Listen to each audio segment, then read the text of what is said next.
Halo semuanya, selamat datang di channel Autodriver.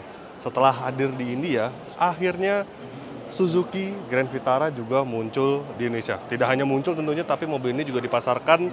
Dan Grand Vitara mungkin bukan nama yang asing lagi bagi Anda. Karena dulu Grand Vitara sempat dipasarkan di Indonesia, tetapi kini dia sedikit berubah wujud, tetap SUV tapi lebih kompak dia. Nah, seperti apa mobilnya, seperti apa penggeraknya, fiturnya, akomodasinya, ikuti terus video ini.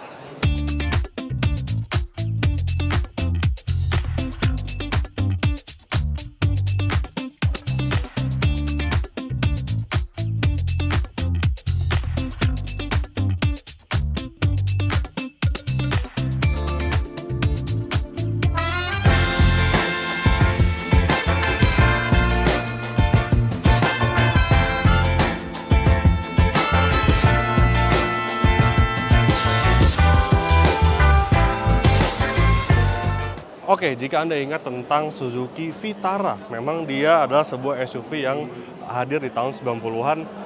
Hadir sebagai SUV yang tangguh, berpenggerak 4-wheel drive, lalu ada juga Suzuki Escudo, kemudian di tahun 2000-an, dan ada juga Suzuki Grand Vitara yang meluncur di sekitar tahun 2005 sampai tahun 2017. Suzuki Grand Vitara itu memang sedikit berbeda dibandingkan pesaing-pesaingnya waktu itu.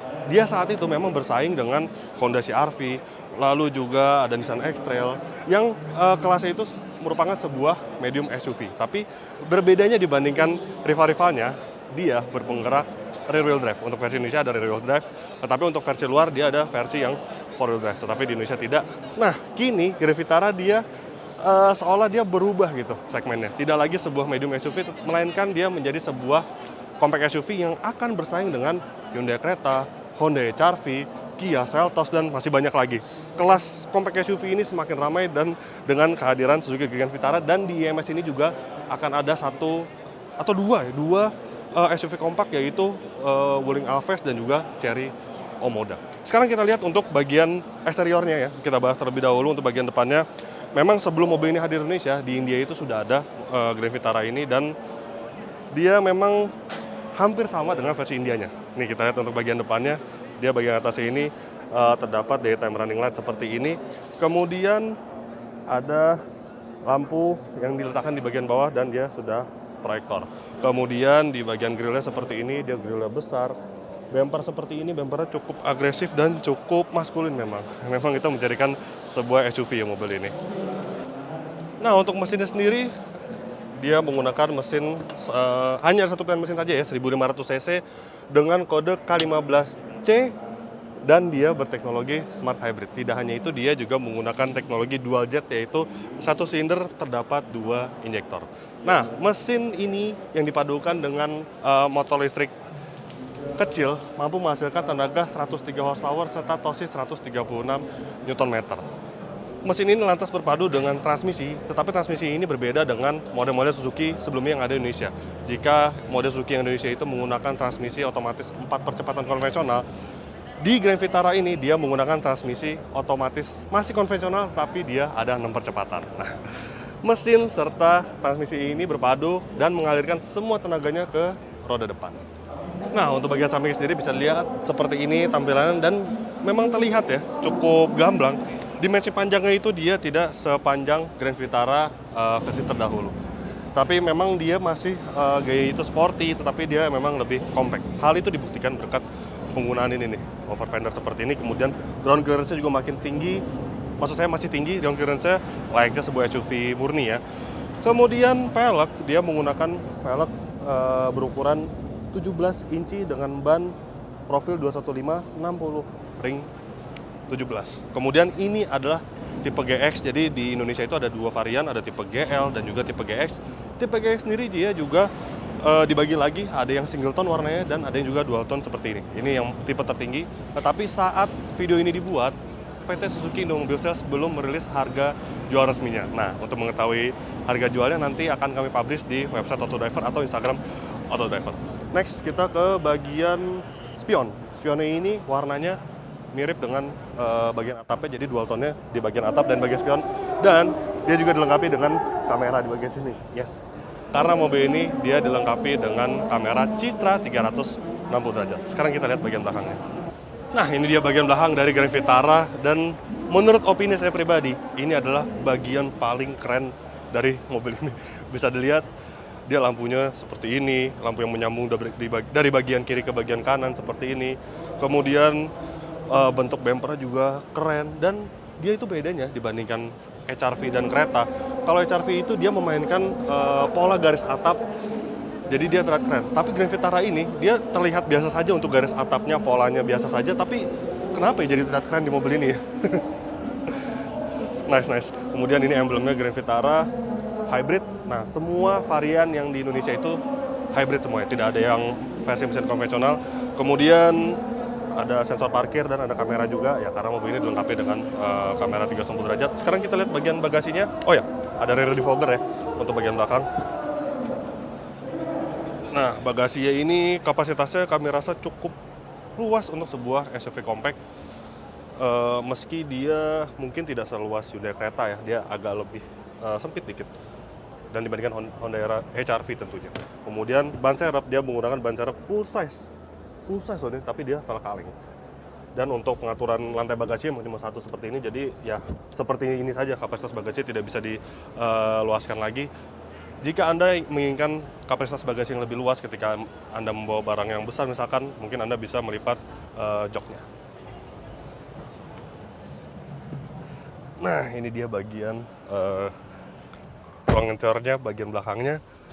Kita coba cek dulu untuk bagian setelan jok ini. Wah, jangan ada satu setelan tampaknya. Nah, ini sudah disesuaikan dengan posisi berkendara saya. Tinggi saya 177 cm dan bisa dilihat memang tidak cukup luas untuk ruang kakinya. Tetapi untuk bagian kaki cukup tersangga dengan baik.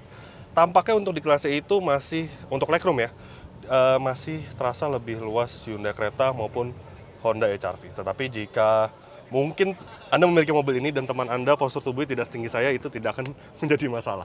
Tapi untuknya headroom ini masih cukup mumpuni meski dia dilengkapi dengan atap panoramik. Nah, sebagai catatan, atap panoramik itu dia memang memiliki atap yang lebih turun sedikit dibandingkan mobil yang tidak memiliki atap panoramik. Dan ini masih cukup mumpuni meski sedikit lagi bagian kepala saya ini terpentok, tapi rasanya masih aman. Kemudian di bagian belakang, apa saja kelengkapannya? Ada ventilasi AC di bagian sini, tetapi tidak bisa diatur secara individual. Ini benar-benar ventilasi AC saja, tidak ada blowernya. Kemudian untuk USB slot di sini ada 2 buah dan sudah satu Type C, satu yang USB biasa ini. Kemudian penyimpanan kecil, ada channel kecil, dan di sini juga tersedia armrest. Ya lumayan nyaman untuk sebuah SUV compact. Kemudian untuk pelipatan jok belakangnya ini dia bisa dilakukan secara 60-40 tampaknya ya. Oh ya, 60-40. Ya. Oke, sekarang kita bahas bagian depannya. Nah, ini dia untuk bagian di balik kemudinya ya. Ini rasanya keren sekali ya mobil ini. Memang dia dilengkapi dengan, meski dia dilengkapi dengan instrument cluster mode digital, tapi dia MID itu sudah digital. Jadi untuk jarum, maksud saya untuk tachometer dan speedometer itu dia masih menggunakan jarum, tapi untuk MID-nya dia sudah digital memang. Tapi rasanya tidak menjadi masalah ya. Kemudian untuk setir, ini dia dibalut dengan kulit yang cukup premium gitu rasanya. Jadi digenggamnya enak. Kemudian dia lengkapin pedal shift dan ada berbagai tombol, yang bagian kanan untuk tombol cruise control dan bagian kiri untuk mengatur dari head unit ya. Meski dia belum dilengkapi dengan fitur radar apapun di mobil ini, tapi rasanya itu cukup sporty gitu rasanya. Auranya cukup sporty. Kemudian untuk tipe GX, tipe tertingginya, seperti ini, dia dibalut kulit dan dia ada head-up display. Nah, head-up display ini juga menarik karena dia bisa dimatikan dan dihidupkan sesuai dengan mood Anda. Jadi terserah Anda mau mengaktifkan atau enggak gitu. Kemudian, nah dia meski dibalut dengan kulit ini untuk bagian setirnya, tapi untuk bagian dashboard dia masih dilengkapi dengan material keras.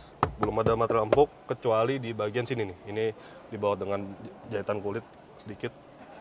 Kemudian head unit dia desainnya floating seperti ini. Sayangnya mobil ini tidak bisa dinyalakan ya. Jadi ya desainnya sih secara desain ini keren. Kemudian dia AC-nya ini sudah digital. Ini digitalnya mirip dengan Suzuki Baleno. Tapi tidak hanya bagian AC-nya saja. Secara bagian tengahnya ini dia memang agak-agak mirip dengan Suzuki Baleno hatchback ya. Kemudian di bagian bawah ini ada tombol traction control off. Lalu dia karena dilengkapi dengan teknologi hybrid, dia dilengkapi dengan auto engine start stop button di bagian sini, dan ini untuk menonaktifkan dari sensor parkir.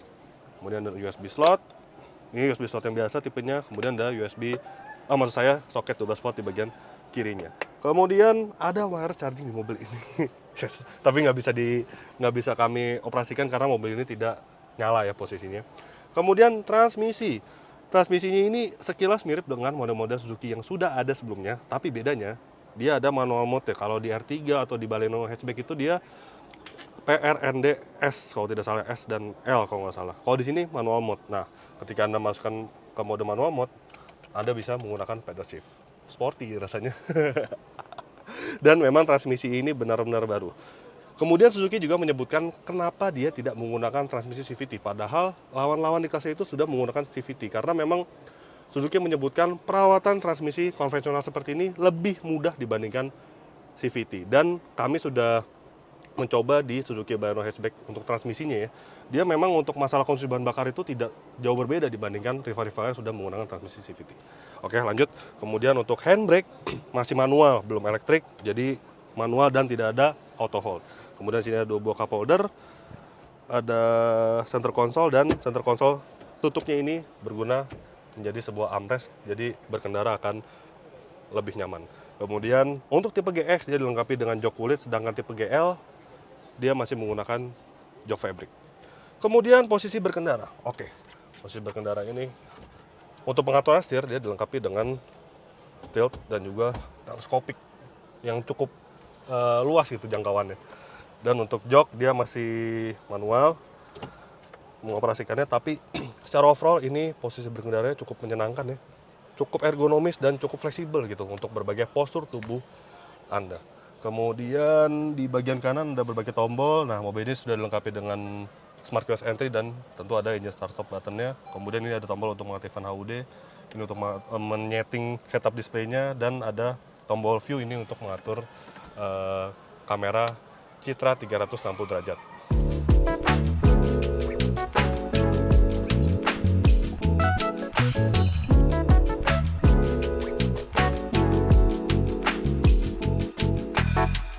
Oke, sebagai kesimpulan, Suzuki Grand Vitara ini hadir di segmen yang paling ramai di Indonesia, yaitu SUV kompak, tapi sayangnya memang saat video ini dibuat harganya belum diumumkan. Kami memang cukup penasaran dengan harga dari Grand Vitara ini, apakah dia akan bersaing nantinya dengan HR-V maupun Hyundai Creta yang merupakan pemegang segmen SUV kompak. Kita lihat saja. Jadi begitulah hasil first impression kami terhadap Suzuki Grand Vitara 2023. Klik like jika Anda menyukai video ini, subscribe jika Anda belum, dan jangan lupa juga untuk isi kolom komentar di bawah. Main juga ke website kami di www.autodriver.com, dan jangan lupa juga untuk download aplikasi kami di Google Play Store. Terima kasih sudah menyaksikan video ini, dan sampai jumpa di video-video kami selanjutnya. Bye-bye.